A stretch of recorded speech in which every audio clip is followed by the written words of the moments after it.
Hello viewer, তো বেশ কয়েকদিন পর আবার আরেকটি নতুন গ্যাজেট মেকিং ভিডিও নিয়ে আমি আপনাদের সামনে চলে আসলাম। আপনারা হয়তো অনেকেই বুঝে ফেলেছেন যে আমি আজকে একটি টেসলা কয়েল মেক করে দেখাবো। বাজারে হয়তো বহু ধরনের টেসলা কয়েল কিনতে পাওয়া যায়, তবে নিজের হাতে তৈরি করা টেসলা কয়েলের ফিলিংসটা একটু অন্যরকম হয়। তো মূল ভিডিওটি শুরু করার আগে আপনি যদি আমার চ্যানেলটিকে এখনো সাবস্ক্রাইব না করে থাকেন তাহলে অবশ্যই আমার চ্যানেলটিকে সাবস্ক্রাইব করে রাখবেন এবং ভিডিও ভালো লাগলে অবশ্যই একটি লাইক করে দিবেন। তো আর কথা না বেরিয়ে চলুন ভিডিওটি শুরু করা যাক। টেসলা কয়েলের সেকেন্ডারি কয়েলটি তৈরি করার জন্য আমি এখানে একটি পিভিসি পাইপ নিব। এই পিভিসি পাইপটি ডায়ামিটার 1.5 ইঞ্চি, তবে বাজারে একে 1 ইঞ্চি পাইপ হিসেবে ধরা হয়। এই কয়েলটিকে তৈরি করার জন্য আমি 34 AWG কপার কয়েলকে নিয়েছি, যেগুলো সিলিং ফ্যানের মোটর তৈরিতে ব্যবহার করা হয়। ঠিক যেভাবে টেসলা কয়েলের সেকেন্ডারি কয়েল ওয়েল্ডিং করা হয়, আমি ঠিক সেইভাবেই কয়েলটিকে পেঁচিয়ে নিব।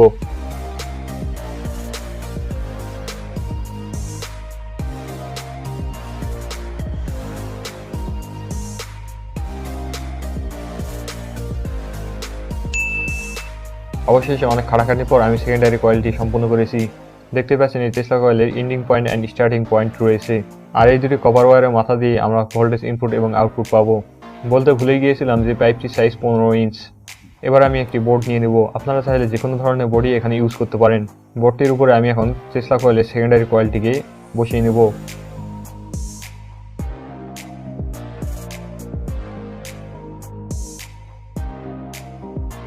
সেকেন্ডারি কয়েলের এন্ডিং পয়েন্টে আমি একটি পেপার মুড়ে নেব, যাতে করে প্রাইমারি কয়েলটি পেঁচানোর সময় কোনো রকম স্ক্র্যাচ না পড়ে।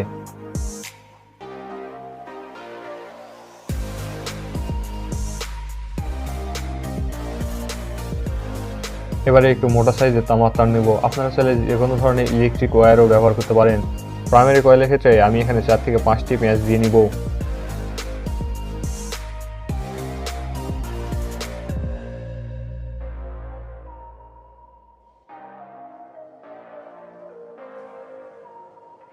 আমি এখানে 3055 ট্রানজিস্টর ইউজ করতেছি টেসলা কয়েলটিকে টার্ন অন করার জন্য। তবে আমি যে ট্রানজিস্টরটি ইউজ করতেছি এটা সাধারণ ট্রানজিস্টর থেকে সামান্য একটু মোটা টাইপের।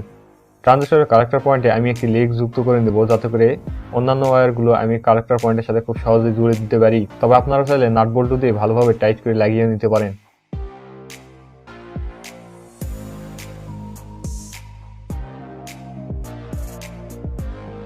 এবারে আমি নিচ্ছি একটা 100K রেজিস্টরের এক সাইডকে আমি ট্রানজিস্টরের বেস পয়েন্টের সাথে এবং অন্য সাইডটিকে প্রাইমারি কয়েলের এক সাইডের সঙ্গে সংযুক্ত করব।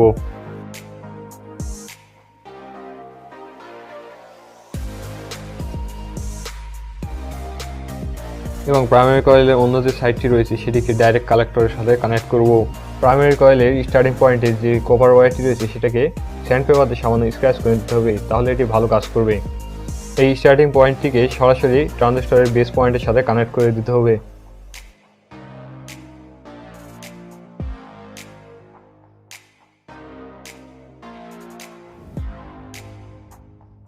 এবারে আমি নিচ্ছি 160 ভোল্ট 47 মাইক্রোফ্যারাডের একটি ক্যাপাসিটর। আপনারা চাইলে 50 ভোল্টের ইলেকট্রোলাইট ক্যাপাসিটরও ইউজ করতে পারেন।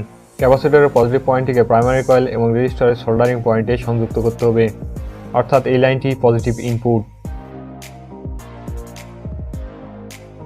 এবং ক্যাপাসিটরের নেগেটিভ পয়েন্টটিকে ট্রানজিস্টরের এমিটার পয়েন্টের সাথে সংযুক্ত করতে হবে।